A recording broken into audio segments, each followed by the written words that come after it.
Hello friend, स्वागत है आप सभी को मैट्रिक ज्ञान में। आज हम लोग मैथ का VVI 15 प्रश्न को पढ़ेंगे जो बिहार बोर्ड में सीधे सीधे आएगा। तो 15 में 15 हम लोगों को सही करना है। 15 ऐसे प्रश्न हैं जो बार बार बिहार बोर्ड का परीक्षा जब पढ़ता है तो उसमें आता है। तो हमने गेस किया है कि 2024 में भी मैट्रिक का जब परीक्षा होगा तो उसमें ये 15 प्रश्न से ज़रूर लड़ेंगे। तो वीडियो को शुरू से लास्ट तक देखिएगा।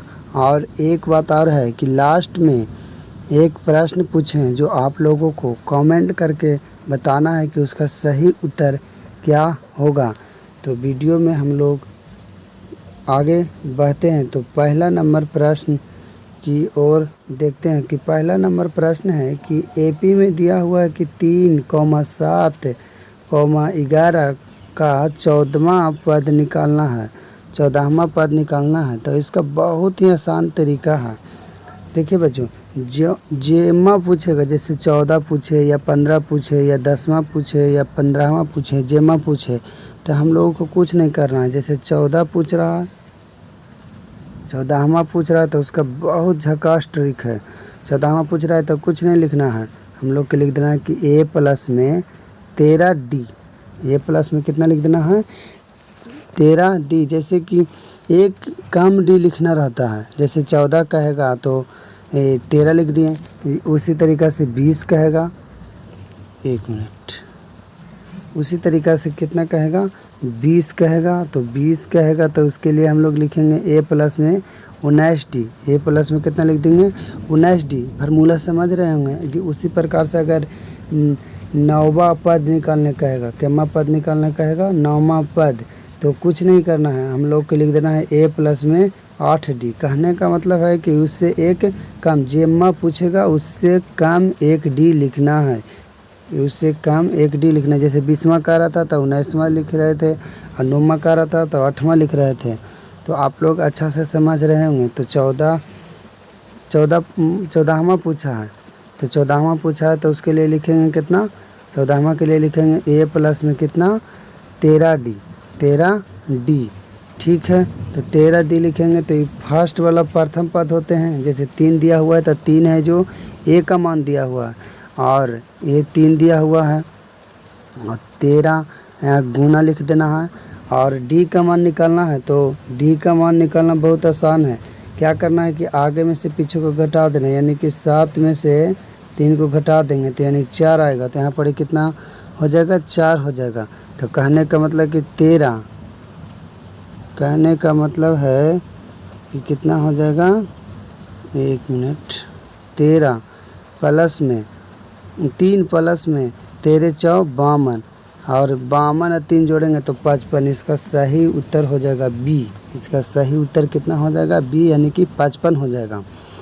तो हम आशा करते हैं कि पहला नंबर प्रश्न समझ गए होंगे। तो दूसरा नंबर प्रश्न की ओर चलते हैं। दूसरा नंबर प्रश्न है कि मूल बिंदु का निर्देशांक कितना होता है। तो ये बहुत आसान है, ये बार बार आता है। तो मूल बिंदु का निर्देशांक होता है 0, 0। तो हम लोग 15 प्रश्न में से 2 प्रश्न कर चुके हैं। तो आप लोगों को बताना है कि कमेंट कर कर कि आपको 15 में कितना सही हुआ है। यदि आपका 10 से ऊपर सही हो रहा है, 10 से ऊपर यानी 11, 12 इस तरीक़ा से हो रहा है तो आपका सही तैयारी है। अगर अभी भी समय बच रहा है, अभी 4 से 5 महीना बच रहा है मैट्रिक का एग्ज़ाम का, 2024 में जो पड़ेगा।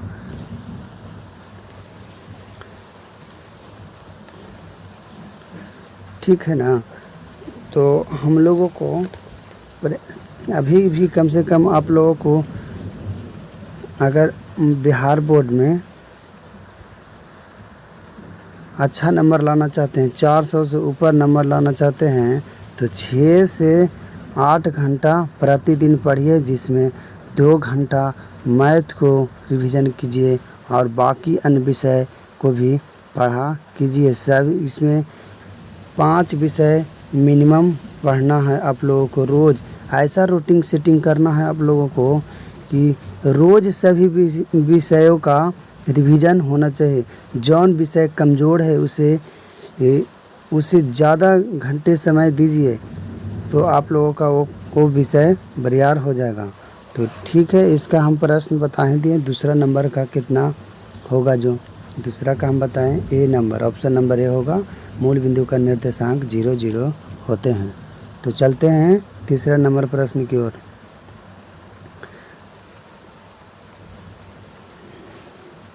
तीसरा नंबर प्रश्न बहुत ही आसान प्रश्न है। इस तरीके के प्रश्न बार बार देखने को मिलते हैं। तो हम पूरा एनालिसिस कर कर के ही ये 15 प्रश्न को सेट किए हैं और अगला सीरीज में 15 या 20 लाएंगे। तो ये भी प्रश्न का जवाब देना बहुत ही आसान है। tan पूछ रहा है कि tan 21 डिग्री बटे cot 59 डिग्री का मान कितना होगा, मतलब कि बनाकर कितना आएगा। तो इसका बहुत ही आसान उत्तर है 1। कैसे होगा tan मतलब 1, तो 1 होगा कैसे, जो बता देते हैं। देखिए, हमने जानते हैं कि साइन 90 माइनस थीटा कितना होता है। Sine 90 minus theta cos theta होता है। हम लोग sine 90 minus theta cosec theta होता है, सॉरी कॉसेक थीटा होता है। क्या होता है, कॉसेक थीटा होता है। तो इसी प्रकार से हम लोग लिख सकते हैं, ये tan को लिख सकते हैं कि 90 माइनस 59 बटा में कितना है cot 59 है ना। तो इसको हम लोग लिख सकते हैं ना इस तरीक़ा से। तो यहाँ पर होगा tan 90 माइनस थीटा, यानी कहने का मतलब कि cot थीटा होगा। तो यहाँ पर लिख देंगे cot थीटा, यानी कि cot थीटा का जगह 59 हो जाएगा। फिर से cot नीचे, तो कटने के बाद 1 आ जाएगा ना। तो यही इसका सही जवाब 1 होगा। तो एक बात इतना नहीं हम लोगों को करना है, बता देते हैं क्या करना है।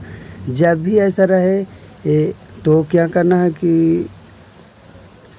ना कि भाग में ही है, भाग में रहे या गुना में रहे, भाग में रहे या गुना में रहे, तो उसका उत्तर 1 होगा। उसका उत्तर कितना होगा, 1 होगा। और जब जब घटाव में रहे तो इसका उत्तर 0 होगा। तो हम लोगों को ध्यान करना है कि जब भागा या गुना रहेगा तो कितना होगा, भागा या गुना रहेगा तो 1 होगा। तो ठीक है, तीसरा नंबर प्रश्न हो गया है। चौथा नंबर प्रश्न की ओर चलते हैं। चौथा नंबर प्रश्न है कि बिंदु -7, -6, -7 का कोटि है। तो एक भुज रहते हैं और एक कोटि रहते हैं। तो जो x, y होते हैं ना, तो x रहते हैं, सॉरी जो x रहते हैं, गलत है, मतलब जो x रहते हैं जब भुज होते हैं, x रहते हैं जो क्या रहते हैं, भुज होते हैं। और दूसरा वाला रहते हैं जो कोटि होते हैं। क्या होते हैं, कोटि होते हैं। क्या होते हैं, कोटि होते हैं। तो चौथा नंबर प्रश्न में हम बताएं कि जो पहला वाला होते हैं जो भुज होते हैं और दूसरा वाला कोटि होते हैं। तो इसमें भुज होंगे जो -6 होंगे, इसमें भुज होंगे जो -6 होंगे, और कोटि होंगे जो -7 होंगे।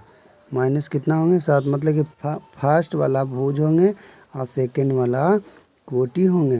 तो इसका सही जवाब सी होगा। तो ठीक है, 55 नंबर प्रश्न की ओर चलते हैं। 55 नंबर प्रश्न की संचयी बारंबारता का वक्र होता है। तो इसे एकदम अच्छा से याद कर लेना है, रट लेना है, हर बार आता है। तो इसका संचयी बारंबारता का वक्र होता है त्वरण। क्या होता है, त्वरण। बार बार ये प्रश्न आता है, तो अच्छा से 55 नंबर प्रश्न को ध्यान करिएगा। ठीक है, छठा नंबर प्रश्न की ओर चलते हैं। छठा नंबर प्रश्न के प्रथम 3 सम संख्याओं का मान होगा तो प्रथम 3 सम संख्याओं का पूछ रहा है। अगर विषम के पूछेगा तो विषम के बना देंगे, सम के पूछेगा तो सम के बना देते हैं। तो दोनों बनेगा एक ही नियम से, तो आप लोगों को अच्छा से समझना है। तो सम पूछने का यानी कि 2 से जो पूरा पूरा कटेगा वो सम होगा, 2 से कटेगा यही ना सम होगा। विषम तो जानते हैं कि तो 2 से नहीं कटेगा वो विषम होगा। तो ये सम है ना जो 2 से शुरू होंगे। तो 3 संख्याओं का ना पूछा है सम का, तो 2 से शुरू करते यानी 2 होंगे, 4 होंगे, 6 होंगे। इनका क्या कहा है, प्रथम 3 सम संख्याओं का मान होगा। तो इसका मान है ना, मतलब कि इसका निकालने का क्या बोला है, 3 सम संख्याओं का मान यानी माध्यक निकालने को बोला होगा। हाँ माध्यक बोला है, माध्यक बोला है, छूट गया प्रश्न में, माध्यक निकालने के लिए बोला है, मध्य निकालने को बोला है। तो क्या करना है ना कि इस जोड़ देना है, 2 4 6 मध्य में, और के गो है 1 2 3, तो 3 से भाग दे देना यानी जोड़ करा गया 12 और बट्टा में 3, तो यानी 4। इसका सही उत्तर कितना होगा, 4। तो ठीक है, ये भी समझ गए। विषम वाला भी इसी प्रकार से 1 3 5 ये सभी के जोड़ देंगे और 3 से भाग दे देंगे। 3 क्यों, 3 गो है तो 3, अगर 5 को पूछेगा तो यहाँ से 7 हो जाएगा, फिर 9 हो जाएगा, फिर 5 भाग में जाएगा, जे को पूछेगा वो निकल जाएगा, कोई दिक्कत इसमें नहीं है। तो आप लोगों के लिए इतना अच्छा प्रश्न लाते हैं। तो अगर वीडियो अच्छा लगे तो लाइक करिएगा, सब्सक्राइब कीजिएगा। ठीक है, 7वां नंबर प्रश्न की ओर चलते हैं। 7वां नंबर प्रश्न बहुत ही मज़ेदार प्रश्न है कि किसी बाह्य बिंदु से वृत्त पर कितनी स्पर्श रेखा खींची जा सकती है। तो किसी बाह्य बिंदु से वृत्त पर कितनी स्पर्श रेखा खींची जा सकती है। तो ये वृत्त है, इस पर पूछ रहे हैं कि कितने स्पर्श रेखा खींची जाते हैं। तो 2 ही स्पर्श रेखा खींच सकते हैं। कितने स्पर्श रेखा, देखिए एक यहाँ और एक यहाँ, और इसके अलावा खींचेगा तो प्रतिच्छेदी हो जाएंगे। तो इसका सही उत्तर कितना होगा, 2। अगर इसका पूछेगा कि कितने प्रतिच्छेद करते हैं, कितने काटते हैं, तो काटने का पूछेगा ना, प्रतिच्छेद पूछेंगे, कितने पूछेंगे कि कितने एक दूसरे को प्रतिच्छेद करेंगे। तो कहने का इसका उत्तर हो जाएगा अनगिनत होगा। कितना होगा, अनगिनत। तो 8वां नंबर प्रश्न,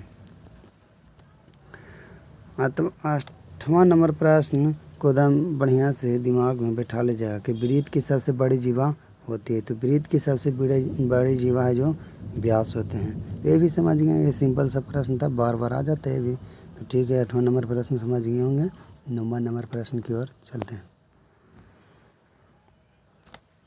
9वां नंबर प्रश्न है कि माध्यक निकालना है इतना काम। तो देखिए गिनिए, पहले माध्यक निकालना बहुत ही आसान है। तो गिनिए कि क्या होते हैं, तो गिनते हैं 1 2 3 4 5 6 7 8 9 10 11 है। तो बहुत आसान है। सबसे पहले माध्यक में क्या करना है ना कि सबसे पहले हम लोगों को छोटे छोटे अंक को चुन लेना है कि छोटे छोटे कौन है। तो सबसे छोटा या बड़ा को भी चुन सकते हैं, ऐसा कोई बात नहीं। तो सबसे पहले हम छोटे से कर देते हैं। तो छोटा है 2 है, कितना है, 2 है। और इसके बाद कितने हैं, 2 एक ही ना है, 2 एक ही है यहाँ पड़े, देखिए 2 ये है। फिर इसके बाद 4 है, तो 4 2 बार है, तो 4 को 2 बार लिखना है, 4 को क्या बार लिखना है, 2 बार।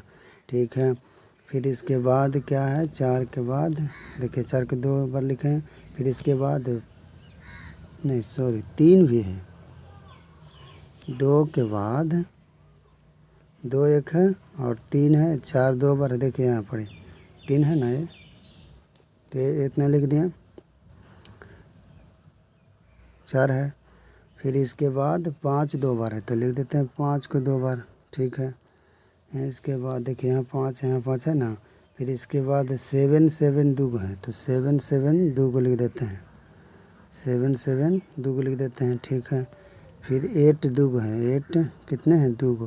तो देखिए कि बीच में कौन है, तो 11 है। तो यानी कि बीच में जो होंगे यही माध्यक निकलेंगे, बीच में जो रहेंगे ना वही माध्यक होते हैं। तो देखिए 5 को इधर से कर लीजिए, 11 ना है, तो एक कौन छूट गया, 1 2 यानी कि 4 6 छूट गया। यहाँ पर 6 होंगे, यहाँ पर क्या होंगे 6। तो इधर से 5 होंगे और इधर से 5 होंगे, इधर से क्या होंगे 5 होंगे। देखिए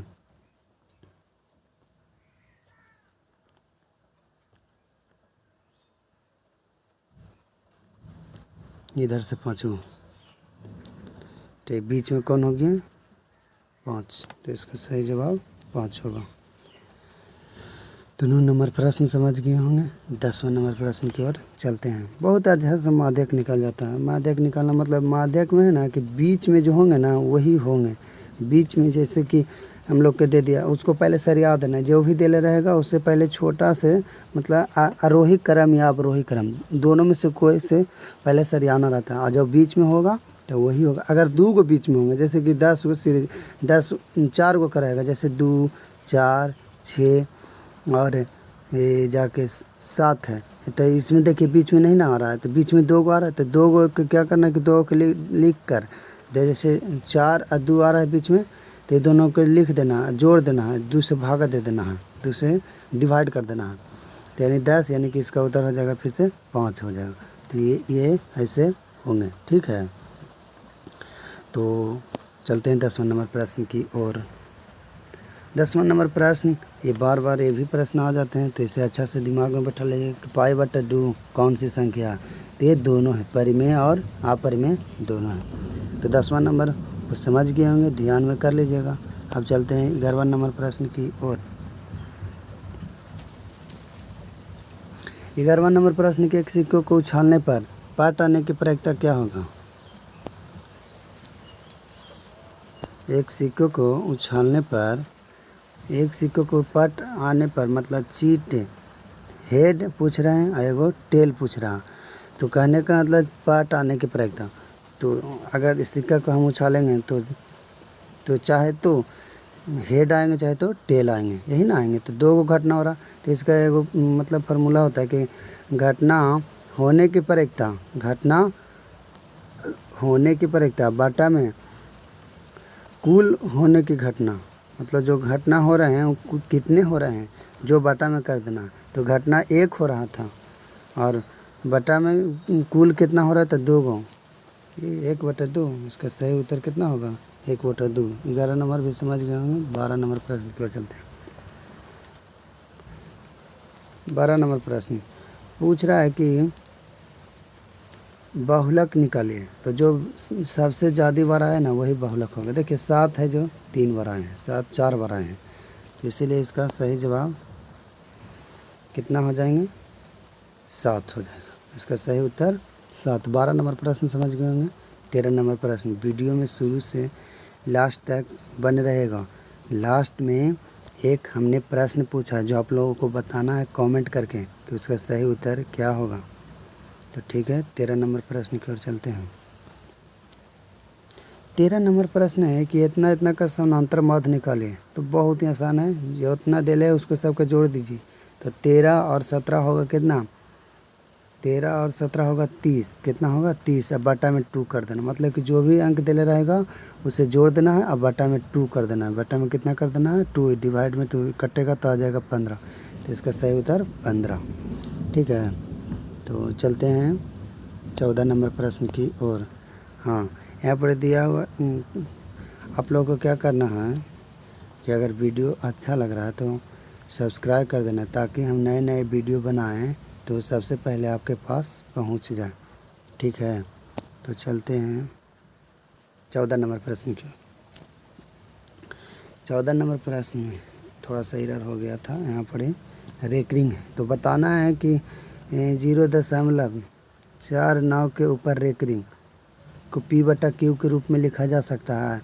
तो देखिए जितने अंक पर रेकरिंग रहेंगे उसके बदला में 9 होंगे, उसके बदला में क्या होगा 9। तो देखिए सबसे पहले हम लोग के अंक लिख देना है कि 1 पर रेकरिंग है तो 2 पर, तो उसके बदला में 9, 9 होगा, इसलिए 49/99 कहाँ है तो बी ऑप्शन में, तो इसका ऑप्शन नंबर बी सही होगा। 15 नंबर प्रश्न की ओर, जो आज का लास्ट प्रश्न है। बहुत ही अच्छा प्रश्न है, ये भी बार बार आ जाता है कि निम्न में कौन परिमेय संख्या है। निम्न में से कौन है जो परिमेय संख्या है। तो देखिए √7 है जो परिमेय है, √2/7 परिमेय है, √12/3 परिमेय है, या इनमें से कोई नहीं बताना हम। तो इसका देखिए बता देते हैं। क्या होगा, जैसे 12/√3 है, ऑप्शन नंबर सी होगा इसका। देखिए कैसे होगा जी, तो ये कटेगा 4 तिया 12, यानी 4 बार में कट जाएगा, तो 4 का वर्गमूल जब निकलेगा तो कितना आएगा, 2 आएगा। देखिए परिमेय संख्या होगा, जिसका वर्गमूल जिसमें नहीं लगा रहेगा वो परिमेय संख्या होगा। देखिए √7 में वर्गमूल लगा है, लेकिन इसका वर्गमूल निकालेगा तो पूरा पूरा नहीं निकलेगा पर पॉइंट में निकलेगा, तो पॉइंट वाला नहीं होगा। ठीक है, तो ये वाला देखिए पूरा पूरा 2 आ रहा है, तो ये परिमेय संख्या होगा। तो हम आशा करते हैं कि 15 का 15 प्रश्न समझ गए होंगे। अगर एक बार में नहीं समझे तो दोबारा फिर से वीडियो देख लीजिएगा। ठीक है, आज का प्रश्न है, बताना है आप लोगों को। 1 मिनट। हाँ, आज का प्रश्न है, हो सके तो इसे शॉर्ट स्क्रीन मार लीजिएगा और देखिएगा। तो आज का प्रश्न है कि 8 है, 5, 2 का 40वां पद निकालना है। कितना पद निकालना है, 40वां पद। तो हम सिखाए हैं कि 40वें पद के लिए क्या लिख सकते हैं। तो बताना है कि ऑप्शन नंबर ए में कि -107 होगा, ये माइनस है ऑप्शन नंबर ए में, ये सभी में माइनस लगा हुआ है। क्या लगा हुआ है, माइनस लगा हुआ है। ये ऑप्शन नंबर ए है, ये ऑप्शन नंबर बी है, ये ऑप्शन नंबर सी है, ये लास्ट वाला डी है। तो बताना है कि कौन सा सही उत्तर होगा। तो कमेंट करके आप लोगों को बताना है कमेंट बॉक्स में कि कौन सा इसका सही उत्तर होगा।